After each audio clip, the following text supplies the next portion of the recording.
현대 가장 영향력 있는 사람들, 많은 사람들에게 영향력을 끼치고 있는 사람들, 그 사람들을 뽑아보면 그 중에 언제나 많은 높은 순위에 있는 여자 중에 하나가 바로 오프라 윈프리라는 사람입니다. 지금 이제 방송을 하던 방송을 접었지만 아직까지도 오프라 윈프리 하면 가장 큰 영향력을 끼치는 사람 중에 한 사람으로 꼽힙니다. 이 오프라 윈프리는 그녀가 골든글러브 여우조연상도 수상을 했고 아카데미 여우조연상도 수상을 하고 에미상 최고 토크쇼상도 수상하고 미 인권자유상도 수상하는 등 정말 그녀가 많은 일들을 했고 그리고 많은 사람들에게 존경받고 있는지 모릅니다. 그냥 그녀의 인생도 그렇게 순탄치만은 않은 거 우리는 다 알고 있죠. 그녀는 10대 시절에 성폭행을 당함으로 말미암아 아이를 임신합니다. 그리고 그 가졌던 아이는 얼마 지나지 않아서 사망을 하지요. 조산한 지 2주 만에 아이는 사망을 합니다. 마약 중독자로 10대 시절을 보내게 되었고 그리고 정말 우울하고 힘들었던 그 10대 소녀 시절을 그녀는 보내게 됩니다. 이후 그녀는 이제 방송을 진행하면서 지금의 그 유명한 그러한 여자인이 되어 수 있었는데 그녀가 이제 자신의 인생을 돌아보면서 썼던 책 중에 하나가 이런 책이 있습니다. 이것이 사명이다 라는 책이 있어요. 이 책을 보면은 그녀는 이렇게 고백합니다. 이 책 속에서 남보다 내가 무엇인가를 더 많이 갖고 있다면 그것은 축복이 아니라 사명이다. 여러분, 내가 누군가가 가진 것보다 더 많은 것을 가지고 있다면 우리는 그걸 복이라고 생각하지요. 하나님이 주신 복이다. 근데 여러분, 그거는 다르게 보면 복이 아니라 사명이라는 겁니다. 왜 그렇습니까? 그것은 내가 가지지 못한 다른 사람들을 내 것으로 도와줘야 되기 때문이다라는 거예요. 내가 많이 가졌다라는 거는 도와주라고 하나님이 주신 거지 많이 누리라고 주신 게 아니라는 겁니다. 그리고 두 번째 이야기네요. 내가 남보다 아픈 부분이 있다면 그거는 고통이 아니라 사명이다. 내가 내 인생에 있어서 어떤 아픈 부분들, 고통스러웠던 부분들, 힘들었던 부분들, 그런 부분이 있었다면 그거는 아픔이 아니라 사명이라는 겁니다. 무슨 얘기냐? 여러분, 아픔을 가진 사람만이 아파하는 사람의 그 아픔을 알 수 있습니다.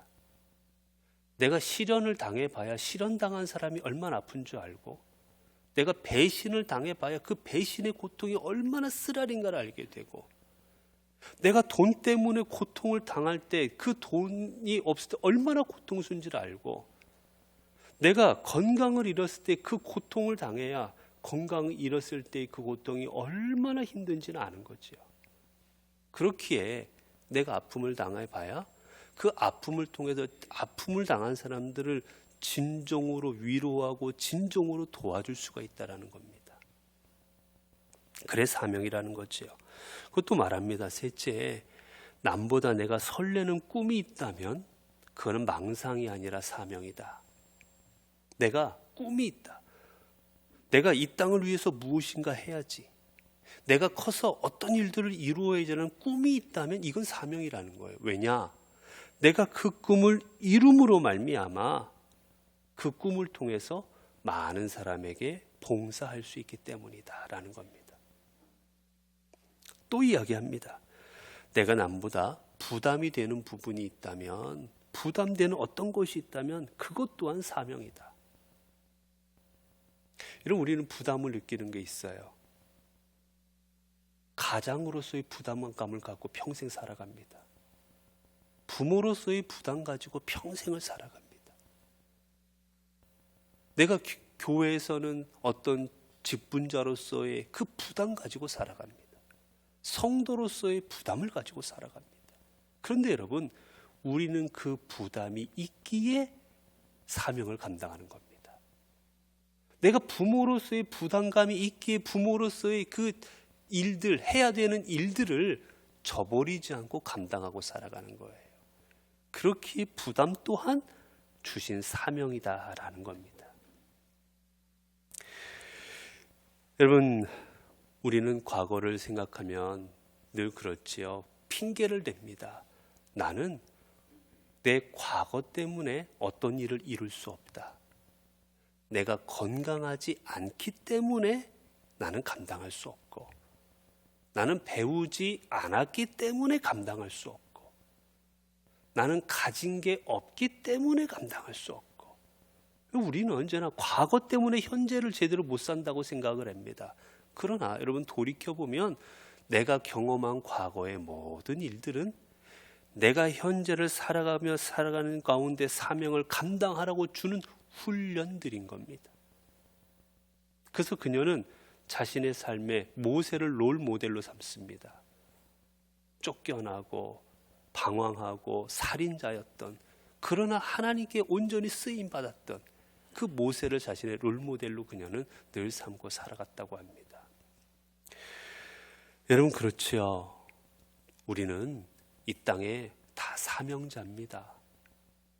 우리가 아무리 보잘것도 없고 가진 것도 없고 내가 아무리 형편없는 자리에 있는 것 같을지라도, 여러분, 우리는 다 아내로, 남편으로, 아버지로, 어머니로, 교회에서 성도로, 어디 내 장소에서 우리는 다 하나님의 사명을 감당하는, 우리는 모두 다 하나님의 사명자들입니다. 그런데 어떤 사람은 그 자신의 사명을 잘 감당하는 사람도 있고, 어떤 사람은 자신의 사명자인 줄도 모르고 그저 인생을 허비하며 살아가는 사람도 수없이 많습니다. 왜 그렇겠습니까? 내가 하나님 앞에 어떤 사명자로 서야 되는지를 깨닫지 못하고 있기 때문인 거예요. 내가 하나님 앞에 어떤 사람이 되어야 되는지를 깨닫지 못하고 살아갈 때 우리는 온전한 사명자가 결코 될 수가 없는 겁니다. 오늘 본문에 보게 되면 예수님께서 12제자를 부르시는 장면입니다. 예수님께서 많고 많은 사람들 중에 12제자를 불러서 이제 그들 통해서 하나님의 사명을 감당케 하십니다. 그런데 오늘 본문은 이 제자들을 부르시는데, 제자들을 선택하시는데 독특한 표현을 하십니다. 오늘 본문, 우리가 본문을 보게 되면 13절입니다. 또 산에 오르사 자기가 원하는 자들을 부르시니 나온지라. 여러분, 주님께서 제자들을 선택하셨는데 어떻게 선택하셨습니까? 선택의 기준이 예수님이 원하는 사람들이었습니다. 예수님 앞에, 예수님, 제가 예수님께 쓰임 받고 싶습니다. 제가 아주 사명받은 것 같습니다. 제가 주님 도와드리고 싶습니다. 그렇게 나온 사람들을 주님께서 사용하신 게 아니라 주님이 당신의 마음에 원하는 사람, 내가 이 사람을 내 제자로 삼아야 되겠다고 원하는 사람을 뽑아서 사용하셨다라는 거예요.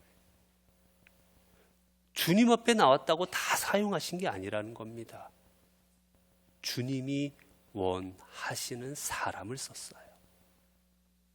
결국 우리가 하나님의 사명을 감당하는 온전한 사명자가 되려면, 우리도 하나님 앞에 쓰임 받는 주의 제자가 되고 주의 성도가 되려면 중요한 게 뭐냐? 주님이 원하시는 사람이 되어야 되는 겁니다. 내가 돈이 있다고, 내가 능력이 있다고, 내가 많이 배웠다고, 내가 건강했다고 쓰임 받는 게 아니라는 거예요. 주님이 원하시는 사람이 되어질 때 사용되는 겁니다. 그러면 주님이 원하시는 사람은 어떠한 사람인 것일까? 이 원하다라는 말, 주님이 지금 선택한 기준이 본인이 원하시는 사람인데 원하다라는 말, 이 말을 우리가 헬라어로 보게 되면 이 말 담긴 뜻이 몇 가지가 있습니다. 첫 번째는 기뻐하다라는 뜻이 있어요. 주님이 원하시는 사람을 뽑았다라는 말은 주님이 기뻐하시는 사람을 뽑았다라는 뜻입니다. 그럼 주님이 어떤 사람을 기뻐하십니까? 주님이 기뻐하시는 사람은 어떤 사람인가? 히브리서 11장 6절을 보면 믿음이 없이는 하나님을 기쁘시게 하지 못하나니 하나님께 나아가는 자는 반드시 그가 계신 것과 또한 그가 자기를 찾는 자들에게 상 주시는 이심을 믿어야 할지니라.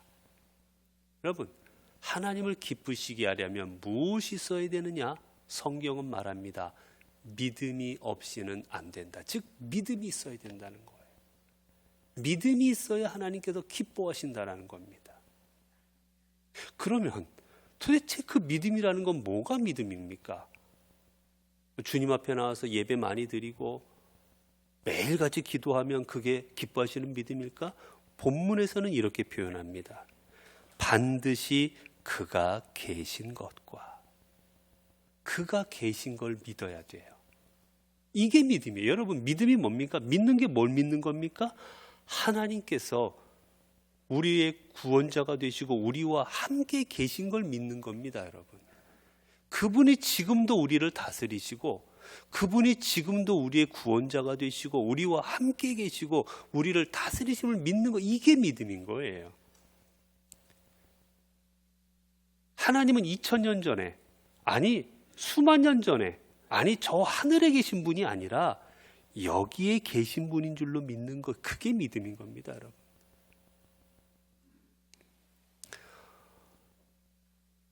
우리가 쉽게 생각하면 여러분이 운전을 많이 하시죠. 운전하실 때 많은 분들이 교통 법규를 어기십니다. 속도 제한을 넘겨요. 그리고 좌회전 안 되는 데서 좌회전하기도 하고 빨간불에 지나가기도 하고 유턴하기도 하고 수없이 교통법규를 어깁니다. 왜 어깁니까? 카메라가 없다고 생각하거든요. 교통경찰이 없다고 생각하거든요. 내 앞에 저쪽에 내가 유턴하려고 하는 곳에 교통경찰이 보고 있다라고 생각하면 유턴 못합니다. 저 앞에 우리를 찍는다고 되어 있는 그 박스 안에 카메라가 들어있다라고 생각하면 그 앞에서 속도 못 냅니다. 없다라고 생각하니까 속도 내고 없다라고 생각하니까 위반하는 거예요. 똑같습니다. 하나님이 계시다고 생각하면 우리는 잘못 살아갈 수가 없습니다. 하나님이 계시고 내 지금 말을 듣고 있는데 어떻게 그 앞에서 거짓말합니까? 하나님이 계시는데, 하나님이 내 말을 보고 내 속을 들여다보고 계시는데 어떻게 시커멓게 살아갑니까? 어떻게 사람을 속이고 사람을 아프게 하고 어떻게 그렇게 살아갈 수가 있습니까, 여러분? 우리가 믿음으로 살지 않는 것은 하나님이 지금 여기 계시지 않다고 생각하는 거예요. 우리 신앙생활 한다면서 내가 그럴 리가라고 생각하지만 실제로는 그러는 겁니다. 그렇기 때문에 내가 누구를 헐뜯기도 하고 내가 성도로서 하면 안 될 흉악한 일들을 벌이는 이유는 하나님이 안 계시다 생각하는 거예요. 이 자리에. 하나님은 저 성전에 있고 하나님은 저 거룩한 곳에 계시지 내가 여기는 안 계실 것이다. 여러분, 가인이 아벨을 죽일 때 어디 가서 죽입니까? 저 들에 가서 죽입니다. 아무도 안 보겠지. 여기는 하나님이 안 계시겠지. 사람들이 없으니까 누구도 못 봤겠지. 가인이 아벨을 들에 가서 죽입니다. 그러나 하나님은 그것을 보고 계셨습니다. 하나님이 계신 믿음이 있었으면 가인이 못 그랬지요. 그렇게 여러분, 믿음이 있다라는 것은 하나님 지금 여기 계시고 나를 보고 계시고 듣고 계시다라고 생각하는 사람이에요. 또 어떤 사람입니까? 또한 그가 자기를 찾는 자들에게 상 주시는 이심을 믿어야 할지니라. 하나님을 찾는 사람을 하나님은 책임져 주심을 믿는 사람이 믿음 있는 사람입니다. 내 인생을 하나님께서 책임져 주실 것이다. 내가 하나님을 찾고 하나님을 구할 때 하나님은 나를 외면하시는 것이 아니라 내 인생을 책임져 주셔서 그분의 풍성한 것으로 채워 주실 것이라고 믿는 사람이 믿음의 사람입니다.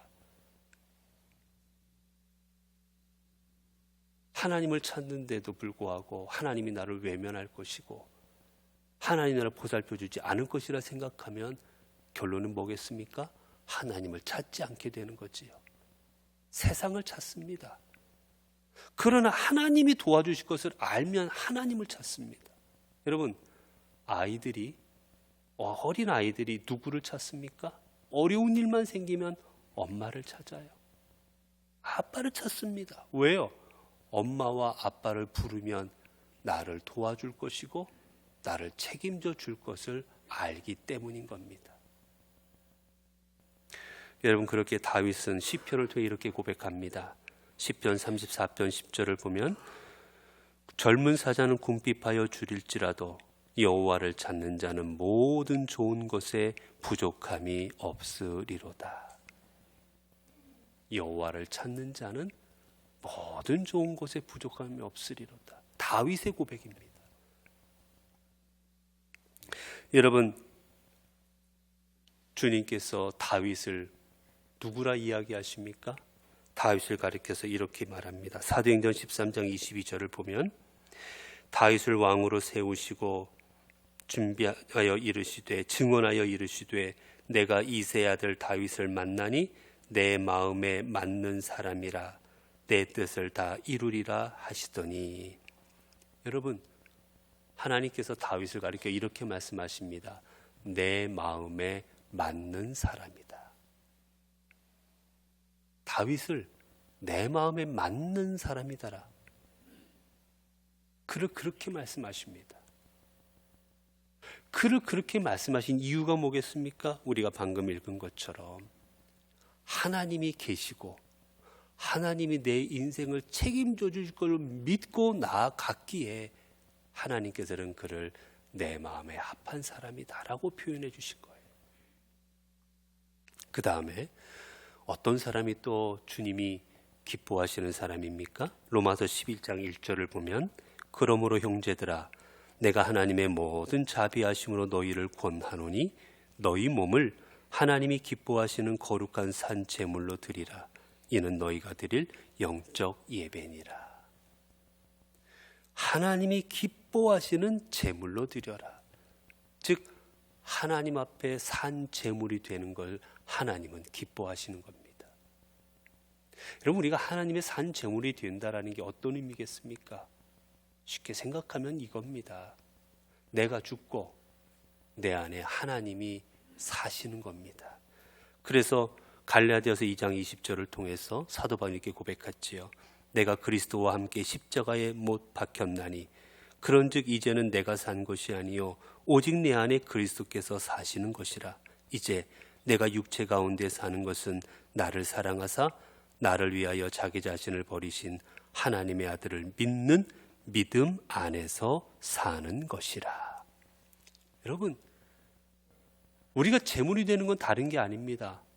내가 제물 된다는 건 뭐냐? 주님 앞에 내 욕망, 내 잘못된 모습들, 내 죄된 모습들, 내가 버려야 될 모습들, 하나님이 기뻐하지 아니하는 모습들, 내 욕심, 이기심, 그거는 주님 앞에 나와 다 죽여 없애버리고 그리고 이제 주님으로 인하여 새 사람이 되어서 살아가는 겁니다.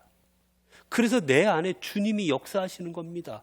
내 욕심이 역사하는 게 아니라, 내 이기심이 역사하는 게 아니라, 내 탐욕이 역사하는 것이 아니라, 내 경험이 역사하는 게 아니라, 내 지식이 역사하는 게 아니라 내 안에 하나님이 역사하시는 삶을 살아가는 거예요. 그게 바로 내가 제물 되는 삶입니다. 주님은 그 인생을 기뻐하십니다. 그리고 세 번째, 어떤 사람을 기뻐하시느냐? 빌립보서 2장 4절입니다. 아무 일에든지 다툼이나 허영으로 하지 말고 오직 겸손한 마음으로 각각 자기보다 남을 낮게 여기고 각각 자기 일을 돌볼 뿐더러 또한 각각 다른 사람의 일을 돌보아 나의 기쁨을 충만하게 해라. 또 주님이 어떤 사람을 기뻐하시느냐? 다투지 마라. 허용으로 하지 마라. 그리고 어떻게 합니까? 겸손한 마음으로 해라. 어떤 일이든지 간에 하나님 앞에 겸손하게 나아가라. 그 겸손한 마음으로 뭘 해야 됩니까? 다른 사람들을 나보다 높게 여겨라. 나보다 못 배웠어도 그분이 나보다 더 귀한 분이고, 나보다 가진 게 없어도 저분이 나보다 더 귀한 분이고, 나보다 교회 다닌 지 얼마 안 돼도 저분이 나보다 귀한 분이고, 나보다 별로 경험이 없는 것 같아도 저분이 나보다 귀한 분이고, 세상 사람들을 다 나보다 귀하게 여기는 거예요.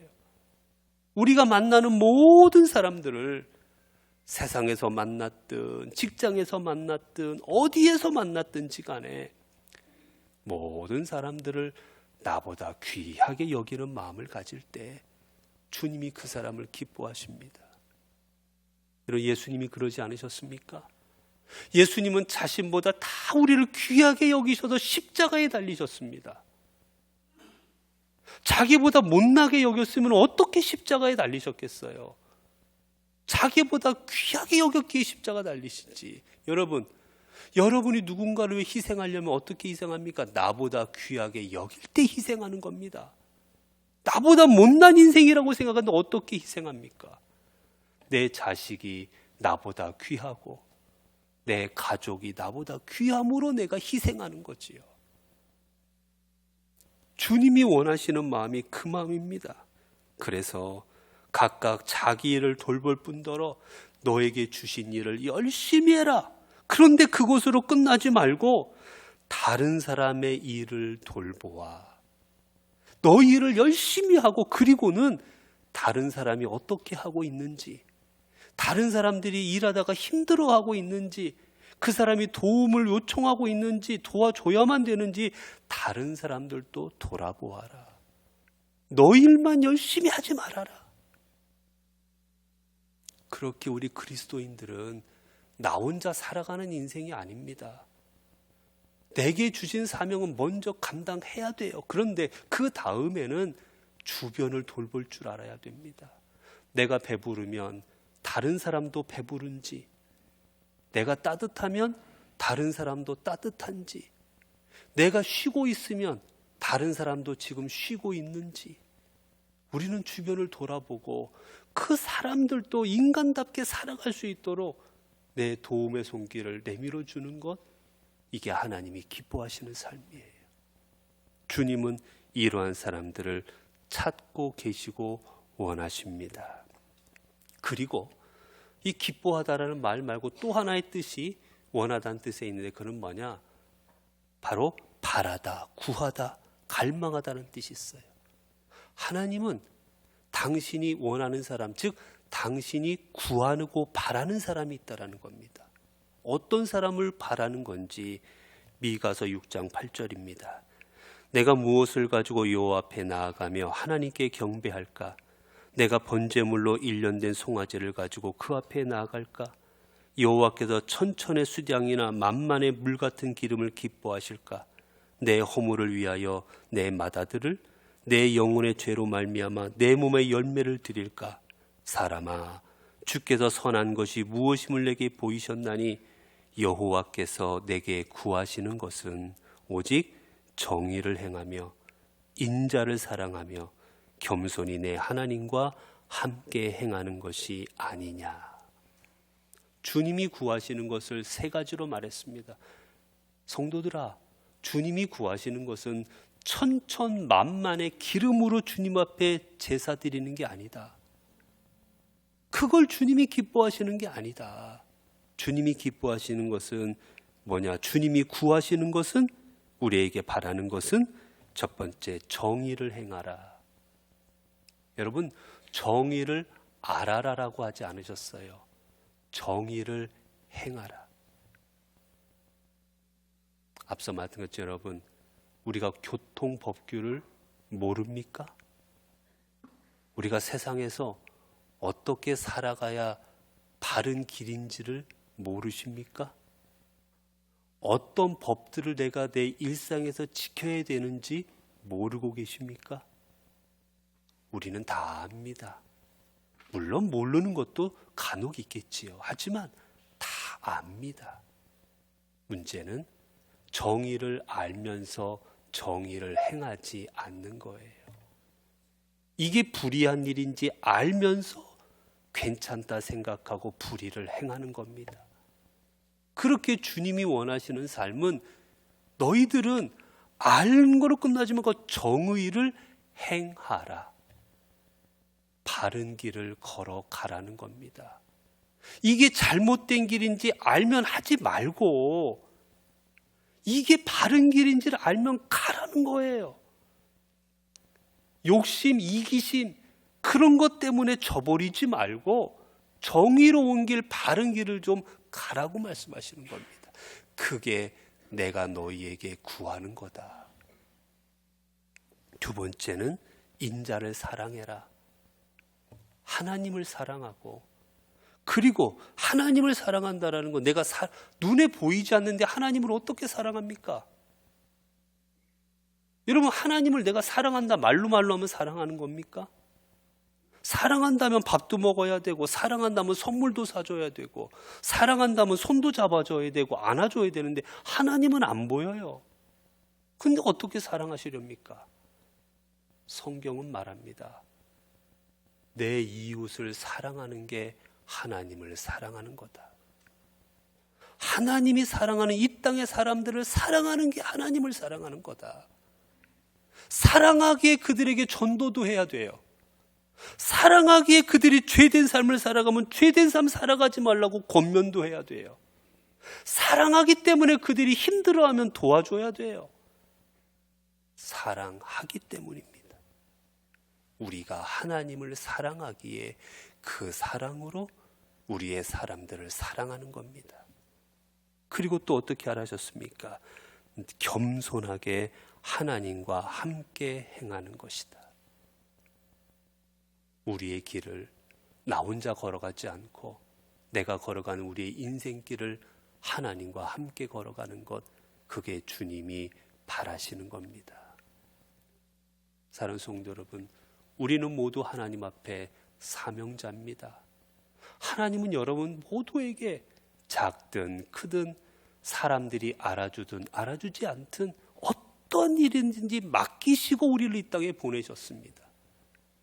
이제 여러분들은 하나님이 원하시는 사람이 되어서 하나님의 위대한 일들을 이루어가는 주님의 제자로 쓰임 받으시겠습니까? 아니면 내가 사명자인 줄도 모르고 그저 내 인생, 그저 이 땅에 사는 동안 그저 내 마음대로 살다가 허망하게 인생을 마치시겠습니까?